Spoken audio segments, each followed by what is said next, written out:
वो जंगल बहुत सुंदर था। इस जंगल में तरह तरह के पशु पक्षी रहते थे। पक्षियों में आपस में बहुत प्यार था।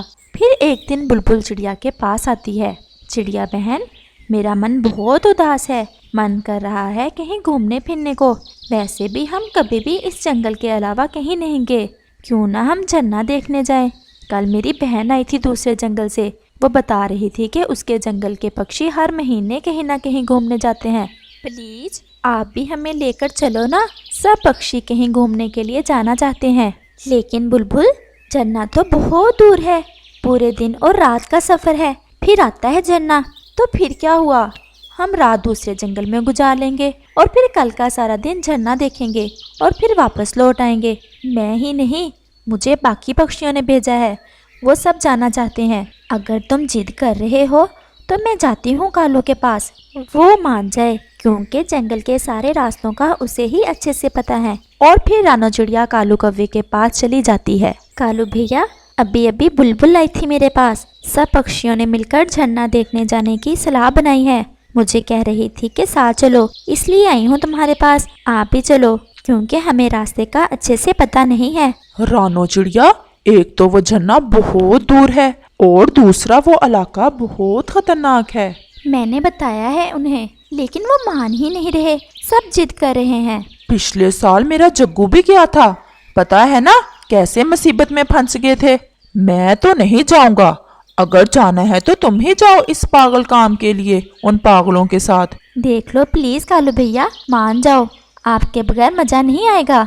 चिड़िया रानी, एक बार कह दिया सो कह दिया। मैं नहीं जाऊंगा। तुम्हें अगर शौक है तो जाओ। और फिर रानो चिड़िया नाराज होकर वहाँ से चली जाती है। सब पक्षी रानो चिड़िया का बेसब्री से इंतजार कर रहे थे। कालू तो नहीं माना। अब देख लो सब पक्षी, मुझे तो रास्ते का भी अच्छे से नहीं पता। अगर जाना है तो मैं चली जाती हूँ तुम्हारे साथ। जाना है। सब तैयार हो? हम सब तैयार हैं। सफर इकट्ठे करना है। कोई भी पक्षी दूसरे पक्षियों को छोड़कर इधर उधर नहीं जाएगा।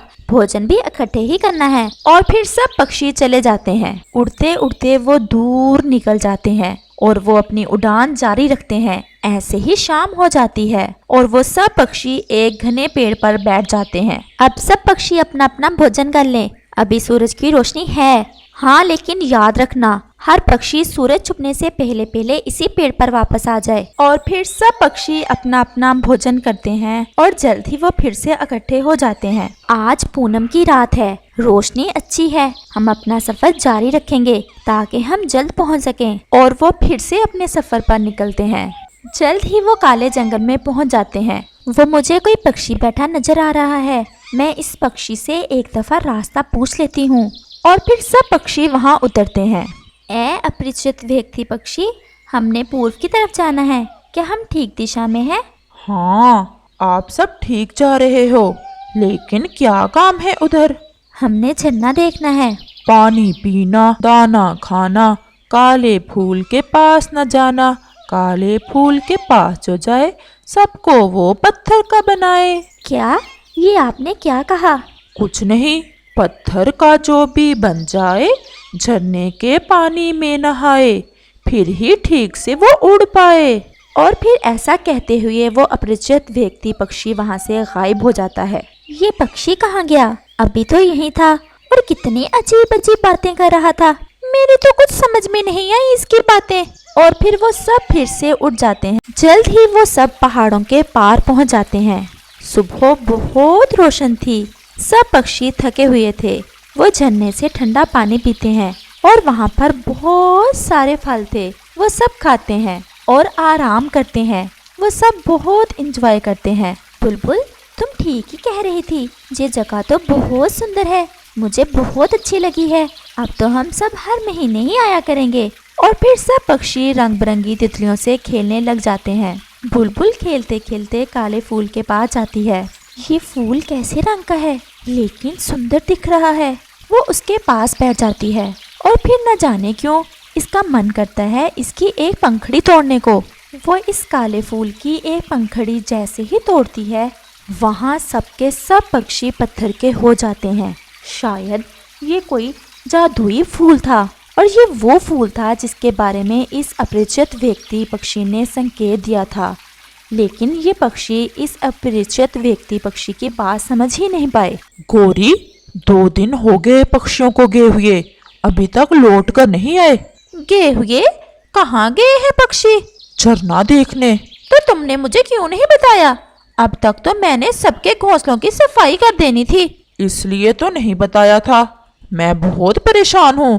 खैर हो, अब तक तो लौट आना चाहिए था सब पक्षियों को। तुम घर में ही रहना, अपनी माँ की तरफ ना चली जाना, मैं जाता हूँ उनके पीछे। नहीं, मैं तुम्हें अकेले नहीं जाने दूंगी, मैं भी चलती हूँ तुम्हारे साथ। मुझे रास्ते में अस्वीकृत ना करना, ऐसा ना हो कि मुझे सारे रास्ते में तुम्हारी ही सेवा करनी पड़े। नहीं, मैं जरा भी तंग नहीं करूंगी।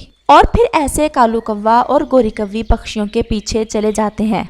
कालू कौवा और गोरी कव्वी सारा दिन उड़ते हैं। कालू, मुझ पर ज्यादा गुस्सा ना होना, लेकिन अब थोड़ा आराम तो बनता है।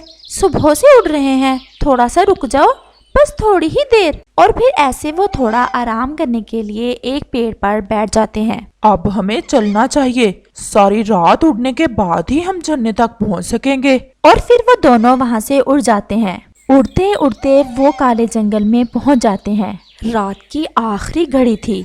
गौरी, ये काला जंगल है, यहाँ के रास्ते बहुत मुश्किल हैं। वो रास्ते में एक पक्षी बैठा हुआ है, क्यों ना मैं इससे दिशा का पूछ लूं।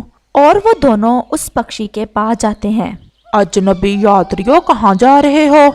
हम तो पूर्व की तरफ जा रहे हैं। हमारे जंगल के पक्षी गए थे वहाँ झरना देखने, लेकिन लौटे नहीं। मुझे चिंता हो रही थी उनकी, इसलिए उनके पीछे जा रहा हूँ।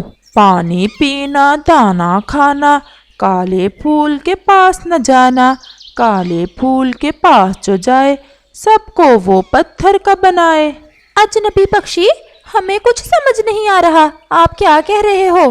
पत्थर का जो भी बन जाए, झरने के पानी में नहाए, फिर ही ठीक से वो उड़ पाए। और ऐसा कहते हुए वो पक्षी वहाँ से गायब हो जाता है। अजीब सा पक्षी था, पता नहीं कहाँ गया और बातें कैसी डरावनी कर रहा था। कालू, चलो अब। और फिर वो वहाँ से उड़ जाते हैं। सुबह होने के साथ ही वो झरने पर पहुँच जाते हैं। जैसे ही वो झरने पर जाते हैं, ये देख हैरान हो जाते हैं कि सबके सब यहाँ थे, वहाँ ही पत्थर के बने हुए थे। ये सब पत्थर के कैसे बन गए? ये क्या हुआ हमारे पक्षियों के साथ? अब हमें कुछ ना कुछ करना होगा इन पक्षियों को फिर से ठीक करने के लिए। ये जरूर किसी जादू का असर है। अब हम क्या करेंगे? गौरी, मुझे थोड़ा थोड़ा याद आ रहा है, वो अजनबी पक्षी किसी पत्थर का जिक्र कर रहा था और काले फूल का भी। ये देखो कालू, बुलबुल ने काले फूल को ही तोड़ा हुआ है। यही फूल जादुई फूल है, इसके बारे में वो अजनबी पक्षी कह रहा था। लेकिन गौरी, इसके बाद भी उसने कुछ कहा था, मुझे तो याद नहीं आ रहा। कुछ खाए तो ठीक हो जाए, नहाए तो ठीक हो जाए, पता नहीं वो क्या कह रहा था। याद आ गया, मुझे याद आ गया। झरने के पानी में नहाए, फिर ही ठीक से वो उड़ पाए। वाह गौरी, तुम तो बड़ी तेज हो। आखिर पत्नी किसकी हूँ? और फिर कालू कौवा अपनी चोंच में झरने से पानी ला कर सब पक्षियों पर डालता है और बारी बारी सब पक्षी ठीक हो जाते हैं। कालू और गौरी बहुत खुश होते हैं। हम अभी तक यहाँ ही हैं, हम गए नहीं अभी तक वापस। और कालू, तुम और गौरी, तुम यहाँ कैसे? और फिर कालू इन पक्षियों को सारी बात बताता है और फिर सब पक्षियों को अपना पत्थर बनने वाली बात याद आती है। वो सब पक्षी बहुत खुश होते हैं। कालू, तुम्हारा बहुत बहुत धन्यवाद, आज तो तुमने सारी चोरियों का बदला चुका दिया। और फिर सब पक्षी ही खुशी खुशी वहाँ से चले जाते हैं।